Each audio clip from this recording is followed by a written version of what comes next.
नमस्कार साथियों, शिक्षक नियोजन को लेकर प्रधान सचिव का ऑफिशियल लेटर जारी कर दिया गया। आप देख सकते हैं, शिक्षक नियोजन को लेकर अपर मुख्य सचिव शिक्षा विभाग के द्वारा आज ही ये लेटर जारी किया गया है। चलिए आपको हम डेट भी दिखा देते हैं। पहले आप देख सकते हैं डेट जो है 17/5/2021 का ये लेटर है। चलिए इस वीडियो में हम जानेंगे कि आखिर शिक्षा विभाग ने शिक्षक नियोजन को लेकर क्या कुछ कहा है। आप देख सकते हैं, जो पंचायती राज संस्था के अंतर्गत शिक्षकों की नियुक्ति के संबंध में अभिलेख संधारण करने के संबंध में शिक्षा विभाग का जो है एक बड़ा ऑफिशियल लेटर जारी हुआ है। तो यदि आप चैनल पे नए हैं तो चैनल को सब्सक्राइब कर ले, क्योंकि इस चैनल के माध्यम से हर वो इन्फॉर्मेशन आपको सबसे पहले दी जाती है जो आपके लिए महत्वपूर्ण होता है।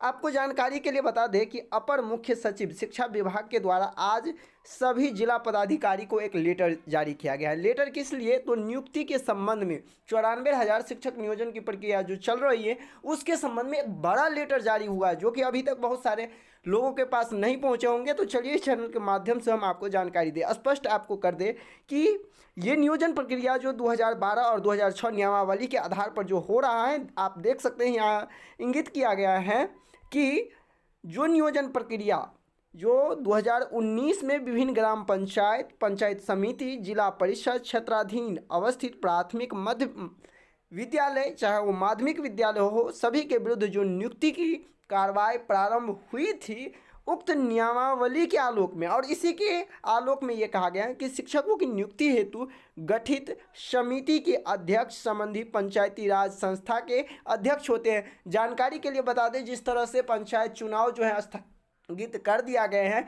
तो ऐसे में शिक्षक नियोजन को लेकर एक बड़ा लेटर जारी किया गया है शिक्षा विभाग को लेकर, और शिक्षा विभाग ने यह स्पष्ट निर्देश दिया है कि अब जो उनका औपबंधिक मेधा सूची होगा, फाइनल मेधा सूची होगा, उनके डॉक्यूमेंट होगा, उन सबको अब कहाँ रखा जाए, क्योंकि मुखिया से जो है वो अधिकार छीन लिए जाएंगे। तो ऐसे में मुखिया जो है वो नियोजन इकाई का, जो नियोजन इकाई है उसका अध्यक्ष होते हैं। तो इनके लिए अब क्या होगा, तो उसी के संबंध में ये लेटर जारी किया गया है। आप यहाँ स्पष्ट तौर पे इसमें देख सकते हैं कि उक्त नियमावली के आलोक में शिक्षकों के नियुक्ति हेतु गठित समिति के अध्यक्ष संबंधित पंचायती राज संस्था के अध्यक्ष होते हैं।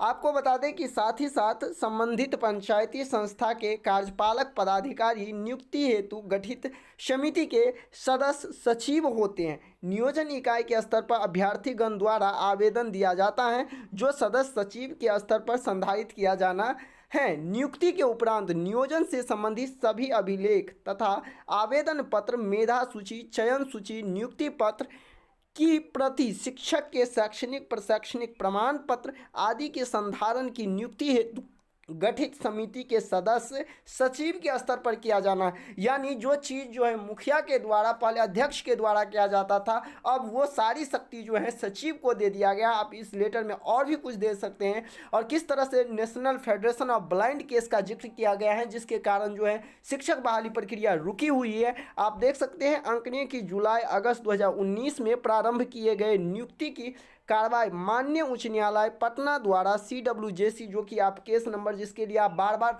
आंदोलन कर रहे हैं, ट्विटर कैंपेन कर रहे हैं, जो जल्द से जल्द यह केस की सुनवाई हो, उस केस का जिक्र भी किया गया है।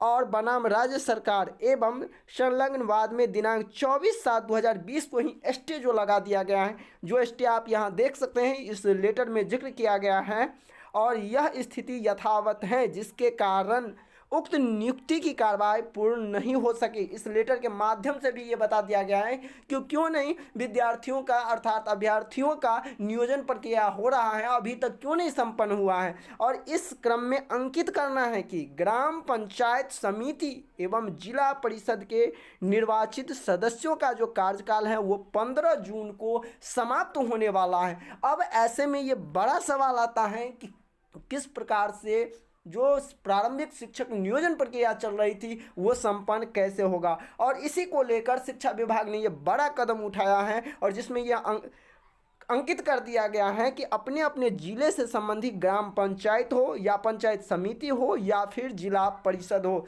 के कार्यपालक पदाधिकारी, जो कार्यपालक पदाधिकारी होते हैं तथा पंचायत सचिव होते हैं, प्रखंड विकास पदाधिकारी होते हैं एवं मुख्य कार्यपालक पदाधिकारी आयुक्त को जुलाई अगस्त 2019 में प्रारंभ किए गए नियुक्ति की कार्रवाई से संबंधित सभी अभिलेख संधारण कर अपने कार्यालय में करना सुनिश्चित करने हेतु निर्देशित करना चाहेंगे। यानी अब जो पहले जितनी भी पंचायत नियोजन इकाई हो, चाहे वो नगर नियोजन इकाई हो, उसको जो जिम्मेदारी दी गई थी, अब कहीं ना कहीं उनसे जो है 15 जून से पहले उनसे जो है छीन लिया जाएगा। और आप देख सकते हैं जिस तरह से जितने भी अधिकारी हैं सभी को इसकी जिम्मेदारी दी जाएगी और वो अब अपने स्तर से यदि शिक्षा विभाग के द्वारा कोई आदेश जारी होता है तो अब उन्हें करना होगा। चूँकि पंचायती राज की जो व्यवस्था, जो कार्यकाल है वो 15 जून 2021 को समाप्त होने वाला है। तो बहुत दिनों के बाद जो है शिक्षा विभाग की ओर से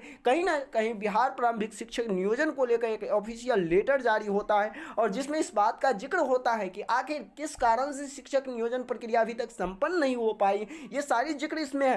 तो अभ्यर्थियों को भी अब सोचना होगा कि किस तरह से केस का मेंशनिंग हो। और देख सकते हैं अभी भी ऐसा नहीं है जो आपकी बहाली प्रक्रिया को रोक दिया जाएगा। आप देख सकते हैं यदि पंचायत जो जितने भी मुखिया चाहे जो भी होते हैं, इसके जो अध्यक्ष होते हैं, उनसे उनकी जिम्मेदारी को छीन लिया गया है और ये पूरी जिम्मेदारी जो है, जवाबदेही जो है अब कार्यपालक पदाधिकारी हो या जितने भी पदाधिकारी उनको दे दिया गया।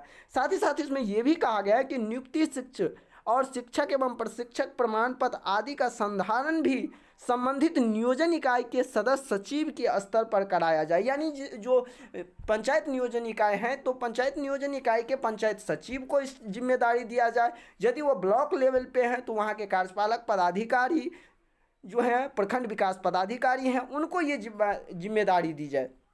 और यह भी स्पष्ट कर दिया है कि किसी भी परिस्थिति में जुलाई अगस्त 2019 में प्रारंभ किए गए नियुक्ति की कार्रवाई से संबंधित अभिलेखों एवं पूर्व से नियुक्त शिक्षकों के शैक्षिक एवं प्रशैक्षिक प्रमाण पत्र आदि का संधारण संबंधित नियोजन इकाई के अध्यक्ष के स्तर पर नहीं किया जाए। यानी सीधे तौर पे आप समझ सकते हैं जो पंचायत के मुखिया जो कि इसके अध्यक्ष हुआ करते थे, उनसे यह जवाबदेही छीन लिया गया है और अब वो अपने स्तर से कुछ भी नहीं कर सकते हैं। यानी सीधी तौर पर आप जान गए होंगे जो पंचायत के जो मुखिया होंगे उनके लिए और जितने भी नियोजन इकाई हैं जो कि पंचायती राज के अंतर्गत आते हैं, उनसे सारी शक्तियों को छीन लिया जाएगा। और इसी के संबंध में ये ऑफिशियल लेटर जारी हुआ है प्रत्येक जिला पदाधिकारी को, आप देख सकते हैं। तो कहीं ना कहीं जो है अब यह कहा जा सकता है कि यदि national federation of blind case की सुनवाई हो जाती है और इस पर लगे हुए जो एसटी की बात यहाँ की गई है वो ख़त्म हो जाता है,